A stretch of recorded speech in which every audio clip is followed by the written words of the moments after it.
오늘 우리가 함께 묵상할 말씀은 시편 55편 16절에서 23절까지의 말씀입니다. 시편 55편 16절에서 23절의 말씀 함께 읽고 오늘 우리에게 주신 하나님의 은혜를 함께 나누도록 하겠습니다. 나는 오직 하나님께 부르짖을 것이니 주님께서 나를 건져주실 것이다.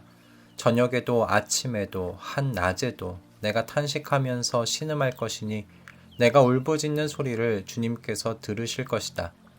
나를 대적하는 자들이 참으로 많아도 주님께서는 나에게 덤벼드는 자들에게서 내 생명 안전하게 지켜주실 것이다. 아주 먼 옛날부터 보좌에 앉아 계시는 하나님께서 나의 부르짖음 들으시고 응답하실 것이다. 마음을 고치지도 아니하며 하나님을 두려워하지도 아니하는 그들을 치실 것이다. 나의 옛 친구가 손을 뻗쳐서 가장 가까운 친구를 치는구나. 그들과 맺은 언약을 깨뜨리고 욕되게 하는구나. 그의 입은 엉긴 젖보다 더 부드러우나 그의 마음은 다툼으로 가득 차 있구나. 그의 말은 기름보다 더 매끄러우나 사실은 뽑아든 비수로구나. 너희의 짐을 주님께 맡겨라. 주님이 너희를 붙들어 주실 것이니 주님은 의로운 사람이 망하도록 영영 그대로 버려두지 않으실 것이다. 하나님, 주님께서는 반드시 그들을 멸망의 구덩이로 내려가게 하실 것입니다.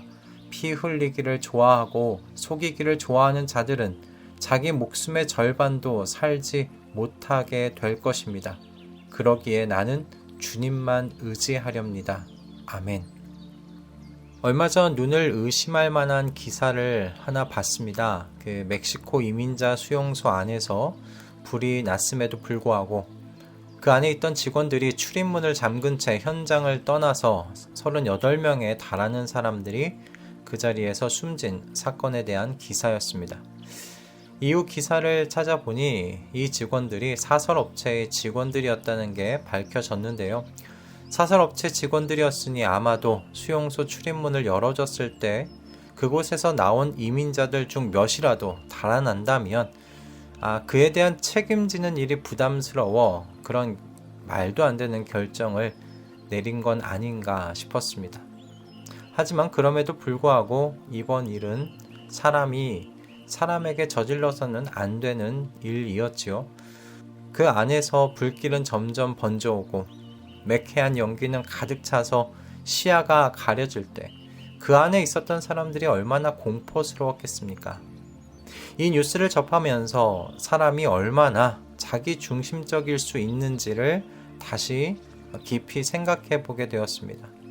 그래서 이 세상이 얼마나 망가지고 타락할 수 있는 세상인지, 고통으로 가득할 수 있는 세상인지에 대하여 다시 한번 또 생각해 보게 되었습니다.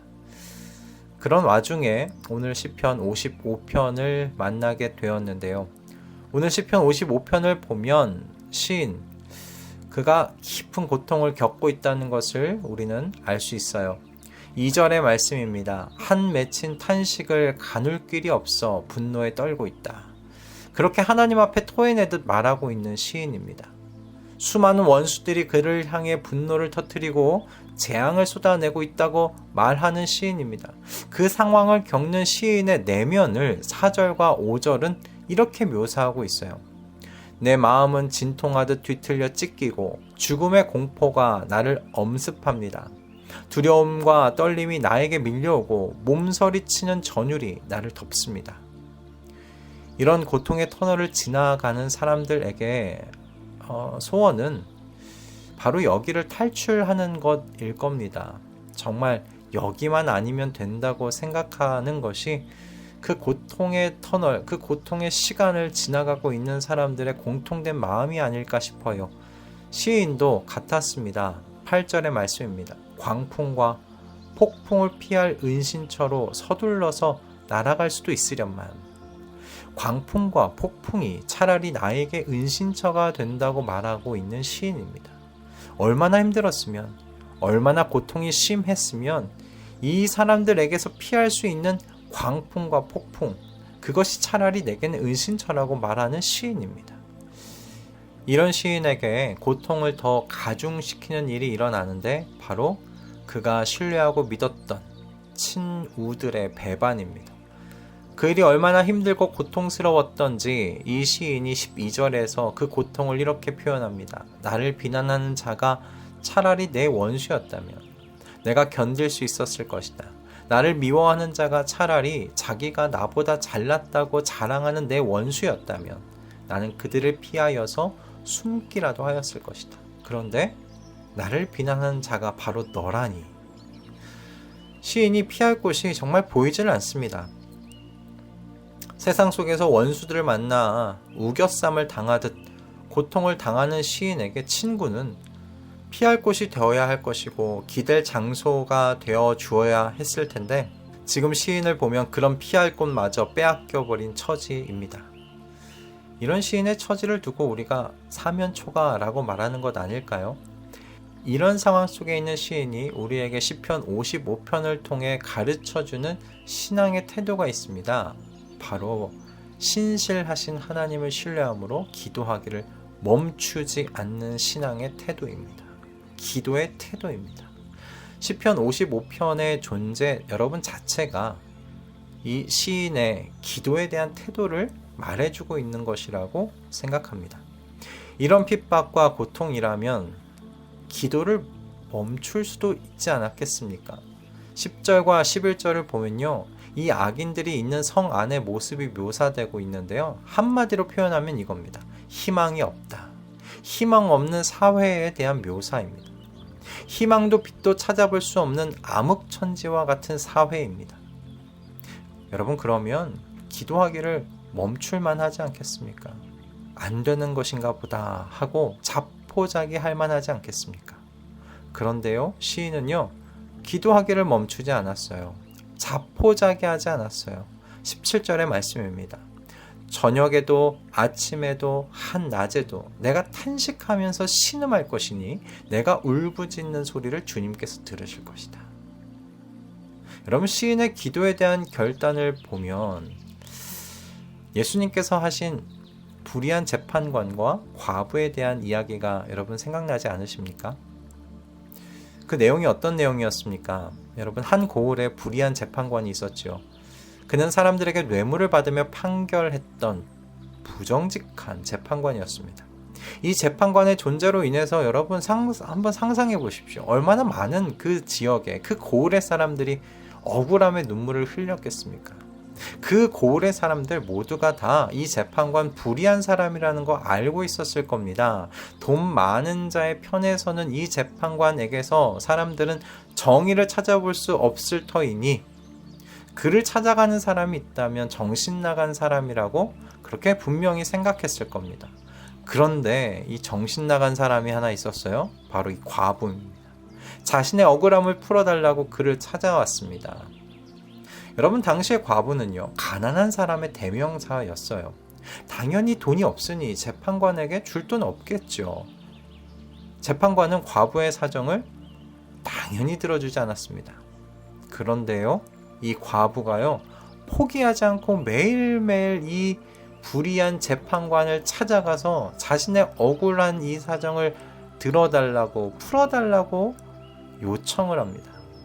이 재판관이 어떻게 했을까요?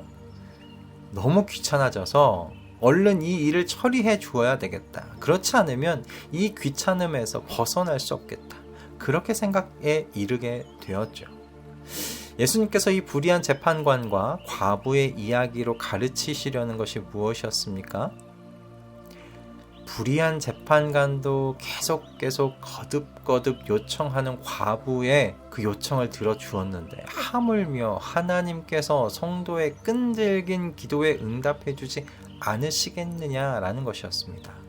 은혜와 자비가 풍성하신 하나님을 신뢰함으로 포기하지 말고 끈질기게 기도하라는 예수님의 권면이셨습니다.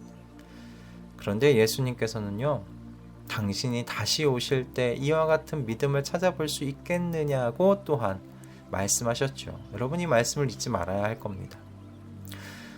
여러분, 신뢰가 없으면 기도의 행위도 따라오지 않는 법입니다. 불의한 세상 속에서 우리의 기도가 멈추지 여러분 않기 위해서는 그러므로 예수 그리스도를 맛보아 아는 지식의 성장이 계속 있어야 합니다.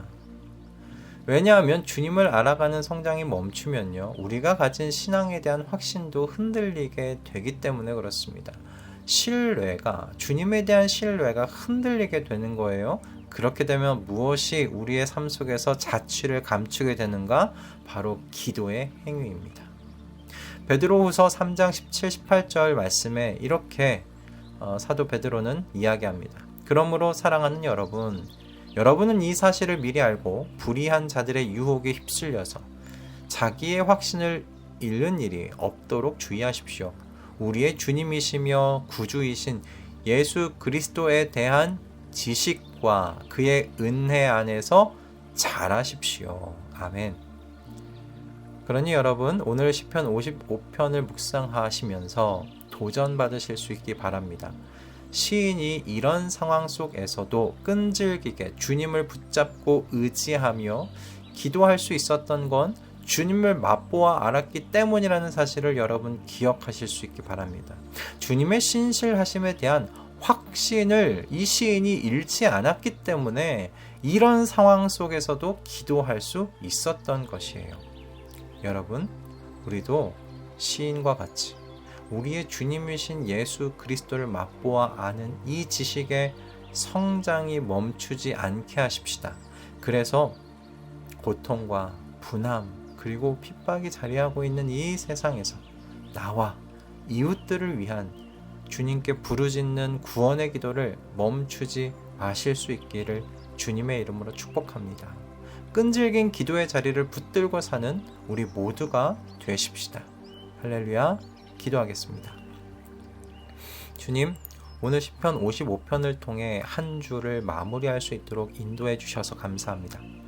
우리 성도들이 몸담고 사는 이 세상은 불의한 재판관들과 같이 자기 중심적인 사람들로 가득한 세상입니다.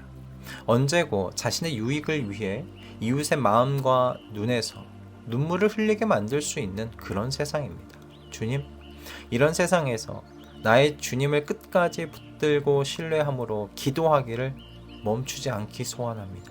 그러기 위해 매일같이 나의 주님이신 예수 그리스도를 아는 지식에 성장이 있게 하여 주시옵소서.